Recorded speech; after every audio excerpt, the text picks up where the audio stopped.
পরিদর্শন করব। কুফার জমিন পরিদর্শন করার পরে যদি পরিস্থিতি ভালো হয় আমি চিঠি লিখে দেব, আপনি চলে আসবেন। আবার পরিস্থিতি যদি খারাপ হয় আমি চিঠিতে আপনাকে বারণ করব বা চিঠি লিখবো না, আপনি কুফার জমিনে যাওয়ার দরকার নাই। মুসলিম না আকিল ইব্রাহিম এবং মুহাম্মদ দুজন নাবালক শিশুকে নিয়ে রওনা দিয়েছেন। রওনা দিয়ে যখন কুফার জমিনে পৌঁছেছেন, হানের ঘরের মধ্যে আশ্রয় নিয়েছে হাজার হাজার কুফাবাসী।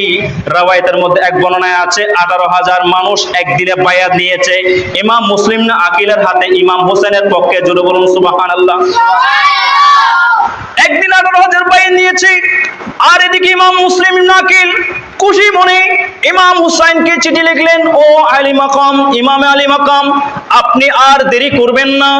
এই কুফার জমিনের মানুষ যথাযথ আহলে বাইতের প্রেম ভালোবাসা অন্তরে লালন করে আপনি চলে আসুন। চিঠি লিখে দিয়েছে।